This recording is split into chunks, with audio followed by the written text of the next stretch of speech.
warahmatullahi wabarakatuh. Saya Giski Nazwa Waluyo dengan NIM 2202056155 dari kelas IH5. Dalam video kali ini saya akan membahas tentang hukum anti monopoli dan hak kekayaan intelektual, di mana keduanya ini merupakan peran kunci dalam menjaga persaingan yang sehat dan melindungi inovasi di pasar Indonesia. Sebelum ke pembahasan yang lebih jauh, apa itu hukum anti monopoli dan hak kekayaan intelektual? Hukum anti monopoli adalah seperangkat aturan yang dirancang untuk mencegah praktik bisnis yang dapat merugikan konsumen. Tujuannya sendiri adalah menjaga persaingan yang sehat di pasar yang memungkinkan konsumen mendapatkan produk berkualitas dengan harga yang wajar. Adapun beberapa praktik yang diatur oleh hukum anti monopoli meliputi kolusi antara perusahaan, penggabungan yang menghalangi persaingan, dan penyalahgunaan posisi dominan. Praktik-praktik ini jika dibiarkan tanpa pengawasan dapat mengarah pada situasi monopoli di mana satu perusahaan mendominasi pasar yang menyebabkan konsumen menghadapi pilihan yang terbatas dan harga yang lebih tinggi. Nah, sekarang mari kita membahas tentang hak kekayaan intelektual.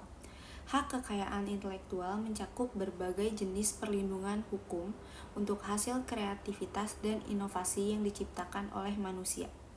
Adapun beberapa kategori utama hak kekayaan intelektual yang perlu kita ketahui, yang pertama adalah paten, di mana melindungi penemuan baru dan proses. Yang kedua adalah merek dagang, yaitu mengamankan logo dan nama produk. Selain kedua hal yang sudah disebutkan, ada pula hak cipta dan rahasia dagang. Hak cipta sendiri melindungi karya seni, musik, dan literatur, sedangkan rahasia dagang melindungi informasi bisnis yang memberikan keuntungan kompetitif.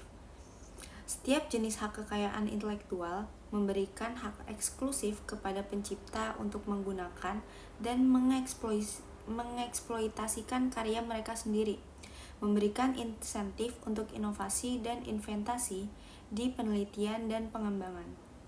Selanjutnya, bagaimana keduanya bisa saling berhubungan dan saling berkaitan?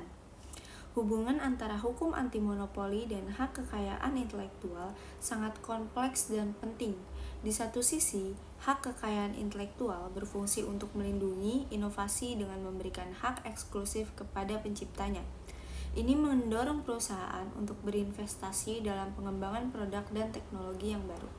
Dengan adanya pengembangan produk dan teknologi yang baru, ini akan merangsang pada pertumbuhan ekonomi. Namun, di sisi lain, perlindungan hak kekayaan intelektual yang berlebihan atau penyalahgunaan dapat menyebabkan penghalangan terhadap persaingan. Misalnya, jika sebuah perusahaan memiliki paten yang sangat luas dan digunakan untuk mengancam persaingnya dengan tuntutan hukum, maka itu dapat menghalangi inovasi dan mengurangi pilihan bagi konsumen. Inilah yang disebut dengan adanya monopoli dalam hak kekayaan intelektual. Adapun contoh praktik pelanggaran hukum anti monopoli terkait dengan hak kekayaan intelektual, yang pertama adalah kolusi, di mana ketika perusahaan-perusahaan bekerja sama untuk menetapkan harga produk atau mengatur pasar dengan memanfaatkan kekuatan hak kekayaan intelektual yang dimiliki oleh mereka. Yang kedua adalah pengabaian hak kekayaan intelektual yang tidak wajar. Misalnya, jika sebuah perusahaan menggunakan paten sebagai alat intimidasi untuk menghalangi pesaing dari memasuki pasar, ini bisa dianggap sebagai penyalahgunaan posisi dominan. Yang terakhir yaitu penggabungan yang menghambat persaingan. Jika ada dua perusahaan besar bergabung dan dalam prosesnya menghilangkan produk atau layanan tertentu yang akan bersaing satu sama lain, mereka bisa menciptakan situasi yang merugikan bagi konsumen. Konsekuensi dari pelanggaran hukum anti monopoli atau penyalahgunaan hak kekayaan intelektual bisa sangat serius.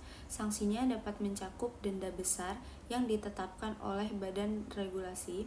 Yang kedua, perintah pengadilan untuk mengubah praktik bisnis. Dan yang ketiga, pemisahan atau divestasi bisnis untuk mengembalikan persaingan. Contoh pemberian saksi terhadap pelanggaran hukum anti monopoli yaitu dalam kasus Microsoft pada akhir 1990, Perusahaan tersebut dituduh menyalahgunakan dominasi pasar sistem operasi komputer mereka. Ini menunjukkan betapa pentingnya aturan anti-monopoli dalam menjaga agar pasar tetap adil dan kompetitif. Dari itu semua, lalu apa peran pemerintah dan badan regulasi? Pemerintah dan badan regulasi berperan penting dalam menegakkan kedua aspek ini. Mereka bertugas melakukan investigasi terhadap praktik yang merugikan dan mengambil tindakan untuk melindungi konsumen, serta memastikan agar inovasi dapat berkembang tanpa terhalang oleh praktik monopolistik. Maka, secara keseluruhan dapat disimpulkan bahwa hukum anti-monopoli dan hak kekayaan intelektual saling melengkapi. Dengan menjaga persaingan dan melindungi inovasi, kita dapat memperkuat ekonomi dan memberi manfaat kepada konsumen. Terima kasih telah menonton video saya. Mohon maaf jika ada penjelasan yang masih kurang ataupun salah. Wassalamualaikum warahmatullahi wabarakatuh.